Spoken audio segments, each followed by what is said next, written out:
Bruce Wayne. I'm sorry. I wouldn't be bothering you here, but your people keep telling me you're unavailable.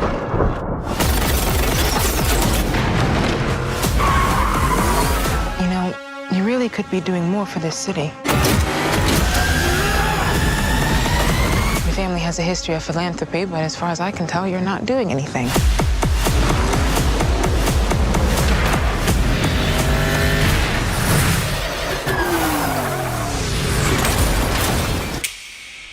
Hello, and welcome once again to Monday Morning Movie Critic. It's a thing that we started a few months ago that honestly we kind of let it fall by the wayside for a little bit. This is where we have one of our regular fans, followers, people of the film community join us to give their perspective on a big movie of note that's coming out. And so I'm pleased to be joined here today by my old friend, Craig Mince.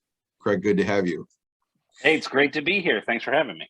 And if you're part of the film community in Central Indiana, you probably know who Craig is, but if not, if you could just give us a minute and tell us about everything that you have done and are doing. Well, yeah, big in the film community. I used to run the IMAX theater downtown. I'm now the president of the Athenaeum Foundation, still downtown, still showing movies, just in a different venue. Also do artistic direction for the Indie Film Fest, which is the virtual and in-person film festival that's been going on for, I think we're almost 20 years. I think this is our 19th year. So remind me, when is the fest up for 2022? We've kind of been pushing it around a little bit for 2022. Mid-June is going to be the dates. But we're still working with our venues to lock in those specific dates. But it's looking like June. Well, very excited. And of course, we here at the Film Yap always give tons of coverage to Indie Film Fest. I've served on juries before, so we've enjoyed that partnership and looking forward to it many years to come. 20 more after this one, right? We're both all old and gray and bald, and we'll still be doing it. Or I should say older and grayer and balder. But we did want to talk today about The Batman. Of course, probably the biggest movie to come down the pike since Spider-Man. Spider-Man, yeah. Yeah, and hopefully we'll have those box office numbers to match it. And I love people going out to see the superhero movies, but folks, please go check out all the other great movies coming out, the independent films, the rom-coms, the mysteries, because, you know, if you love film season, now's the time to go. Yeah, and if you love movies and you really want to see them the way they're meant to be presented in a movie theater, you've got to go to the movie theater. I know a lot of these things are on streaming, and I watch streaming with my kids all the time. It's my primary venue now, but support your theaters, buy your tickets, spend something at the concession stand, because that's where they actually make their money. And hopefully people, from the numbers I've seen as we're recording this, it does look like people are coming out for The Batman. So why don't we just start with your take on The Batman? It seems like the reviews, certainly by local critics, have been all over the map, from absolute hatred to absolute love. I'm definitely more towards the love end. Same.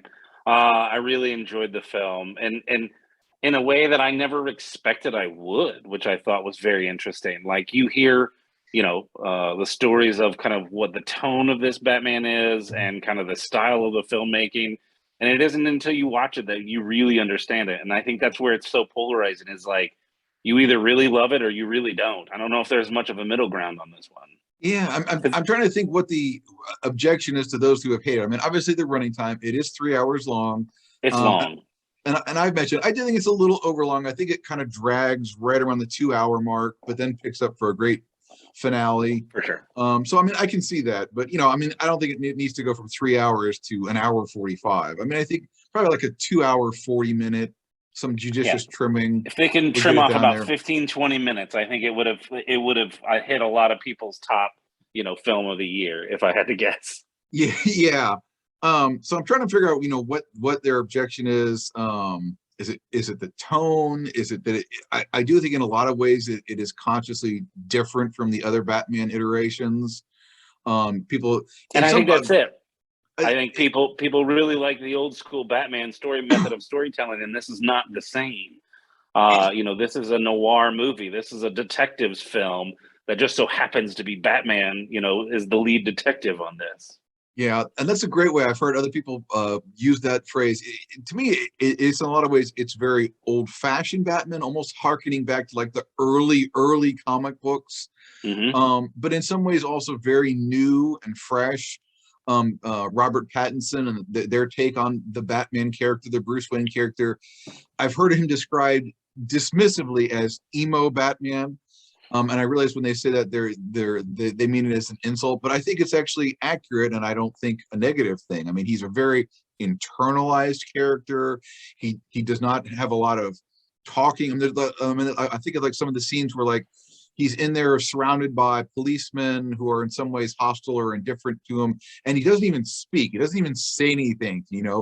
Like a guy gets in his way and tries to face him down, and he doesn't even say anything to him. He just sort of stares at him.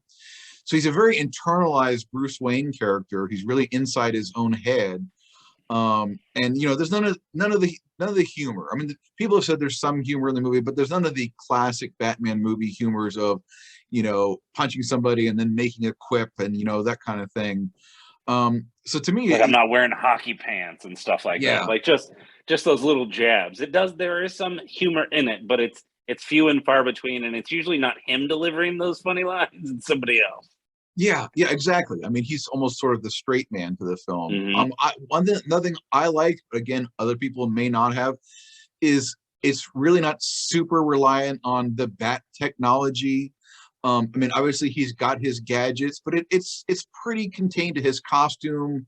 A motorcycle. We eventually see the Batmobile, which I think somebody actually described as sort of like a mashup of like a modern Mustang and a modern Charger.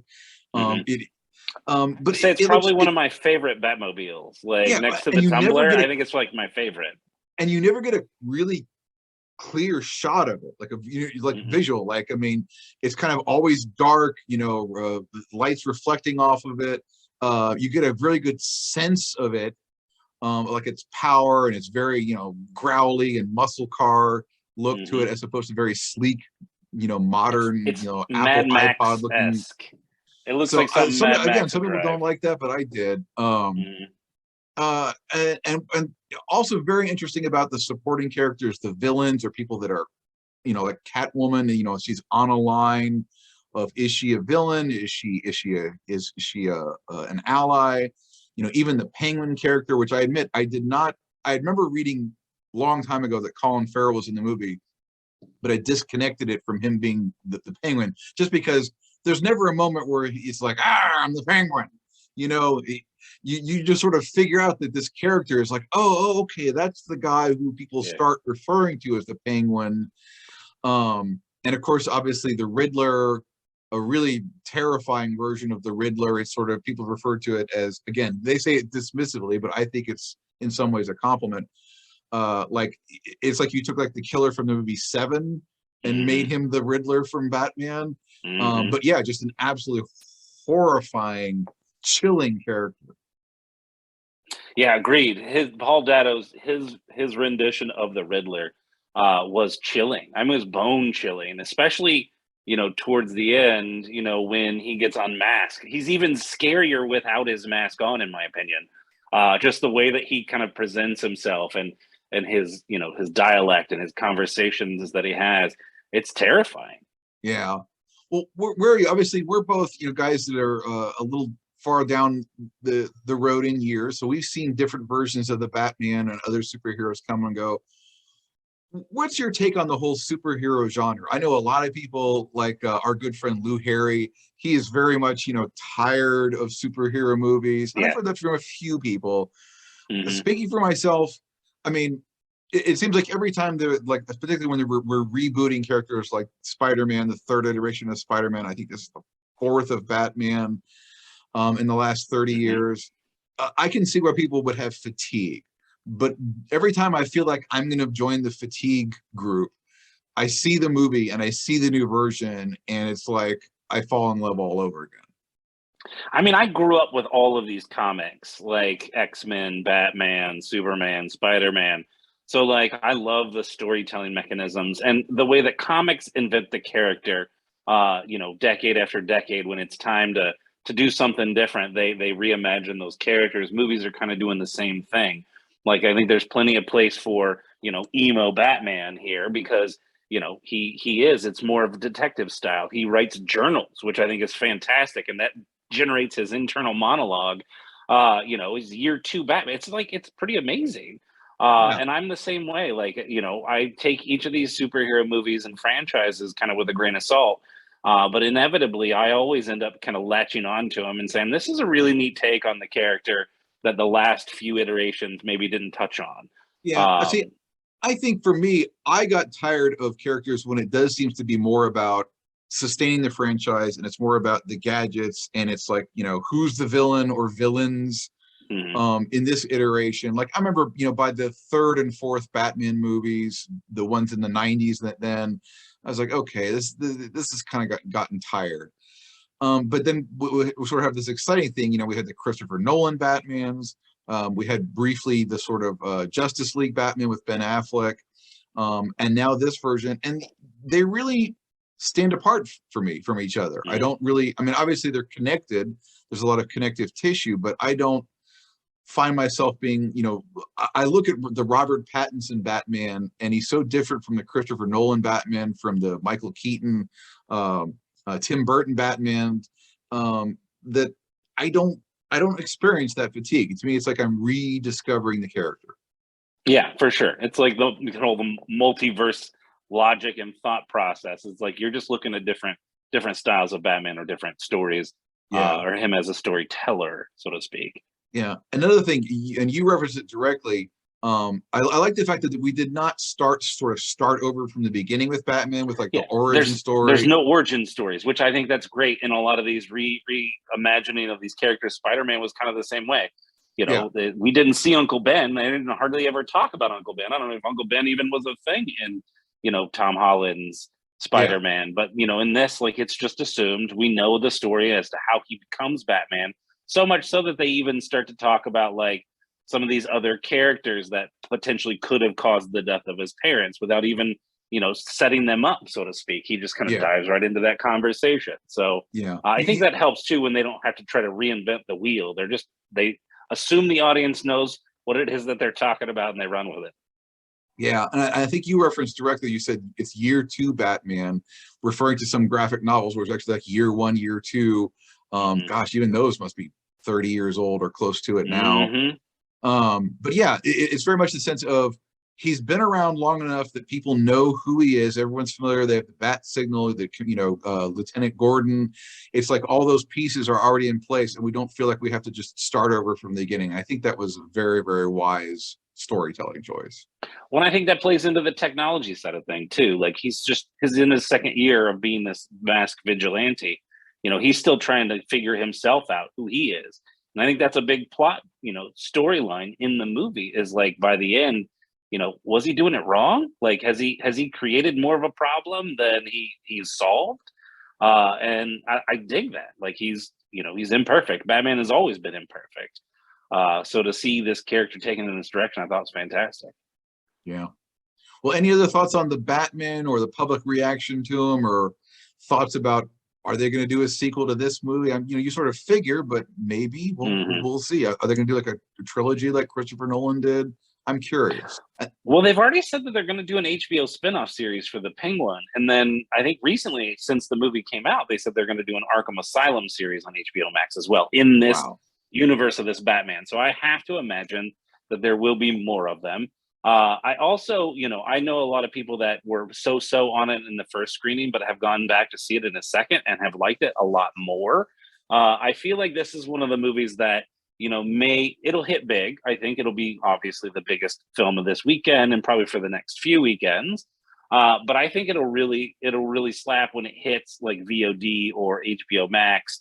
However, the aftermarket distribution for it is, I think people really latch on to it. Much like they did, Zack Snyder's Justice League when he had his cut release or whatever.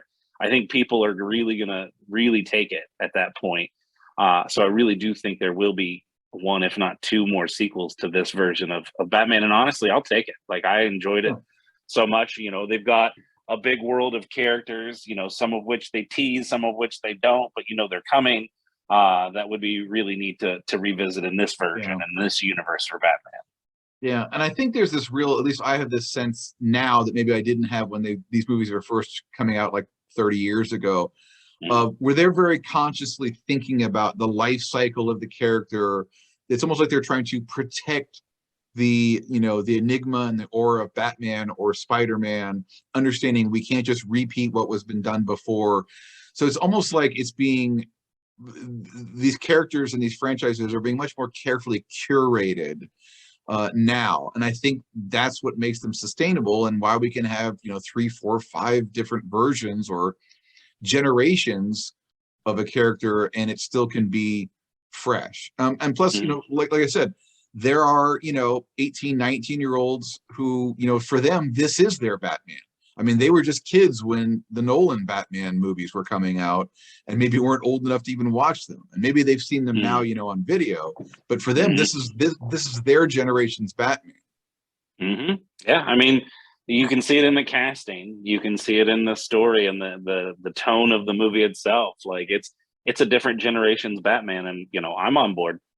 No, that's it. All right, well, Craig, thanks for joining us. We appreciate it. If you like these Monday morning movie critics, it's an opportunity for Film Yap subscribers to just join us with one of the Film Yap team and give your take, and you can be the critic. And so, Craig, we appreciate you stepping in. Hey, anytime you guys want me, I love to talk about movies. So I don't get to do it as much as I used to. So anytime. All right. Well, take care, guys. Of course, sign up if you haven't already at filmyap.substack.com. Keep an eye out for Indie Film Fest, and head on over to the Athenaeum and check out all the great things happening there. Yep. See you guys. See ya.